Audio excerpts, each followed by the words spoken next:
Alam mo ba na maaring tumaas ang presyo ni XRP dahil sa isang malaking pagbabago sa global financial system?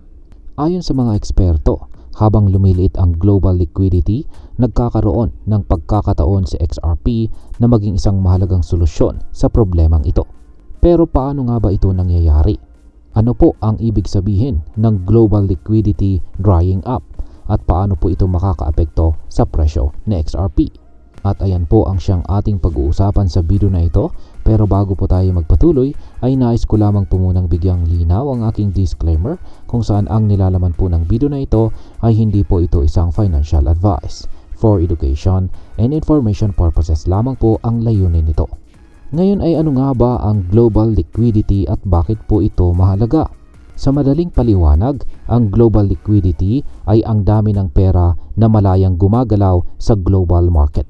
Kapag mataas po ang liquidity, mas madali para sa mga bangko at financial institutions na mag-settle ng kanilang mga transactions. Pero kapag bumababa ito, nagiging mahirap ang pagpapautang, pagpuproseso ng bayad at iba pang financial activities.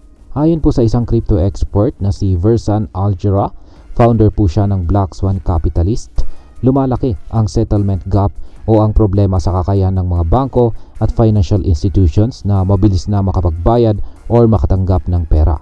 Sa madaling salita ay nagkakaroon po ng delay o problema sa paggalaw ng pera sa buong mundo. Ngayon ay paano po matutulungan ni XRP ang problema sa liquidity?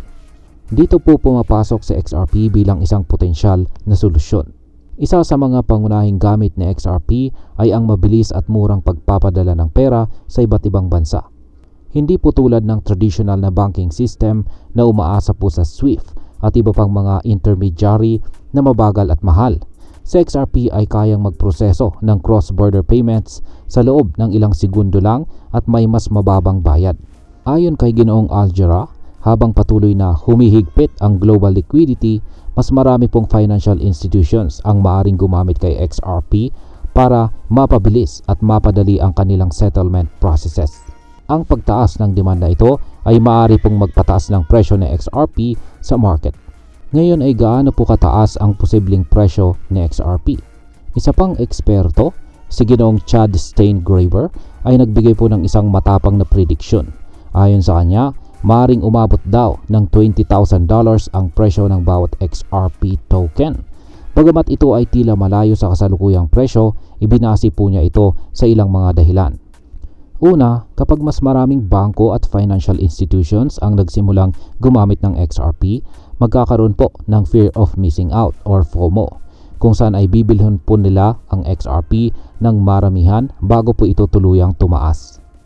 Pangalawa, ayon po kay Ginong Steingraber, maaring gawing reserve asset ng malalaking bangko tulad po ng JP Morgan at Bank of America itong si XRP. Ibig sabihin, itatabi po nila ang malaking halaga ng XRP bilang bahagi ng kanilang financial system. At ang pangatlo, dahil po sa potensyal ng malawakang paggamit ng mga bangko, maaari pong bumaba ang bilang ng XRP na available sa publiko. Kung bumaba po ito sa 21 million tokens katulad ng Bitcoin, maaaring tumaas ang presyo nito dahil po sa scarcity o kakulangan ng supply. Bagamat ito ay isang napaka-agresibong prediction, hindi maitatanggi na may posibilidad na tumaas ang presyo ng XRP kung magiging malawak ang adoption nito. At ngayon ay ano naman ang maaring maging epekto nito para sa atin bilang mga Pinoy crypto traders at investors ni XRP.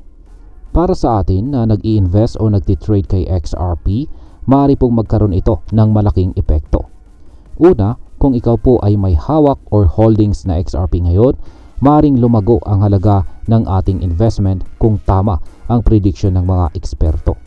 Pangalawa, kung mangyari man ang sinasabi nilang institutional adoption, mas magiging madali at mura ang pagpapadala ng pera sa ibang bansa gamit si XRP na isang malaking tulong lalo na sa mga OFW na nagpapadala ng remittance sa kanilang mga pamilya dito sa Pilipinas. Gayunpaman, mahalaga pong tandaan na ang crypto market ay volatile at marami pong prediction ang hindi nagkakatotoo. Dapat pa rin pag-aralan ang risk bago po pumasok sa anumang investment. At bilang panghuli ay ano naman ang aking masasabi tungkol dito? Mahalaga pong balikan natin ang tanong na Totoo ba na tataas ang presyo ng XRP dahil sa global liquidity crisis?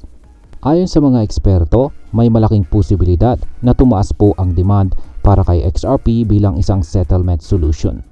Ngunit ang ideya na $20,000 per XRP ay isa po itong matinding espekulasyon na hindi pa rin masasabi kung mangyayari ba talaga. Kung ikaw po ay isang crypto investor, mahalaga po ang pagre-research at pagsuri ng risk bago po mag-invest. Hindi porket may malalaking prediction ay dapat na po tayong sumabak kaagad. Sa halip, pag-aralan po natin ang market trends, tingnan po natin ang adoption rate ng XRP at gumawa ng matalinong desisyon batay po sa totoong datos.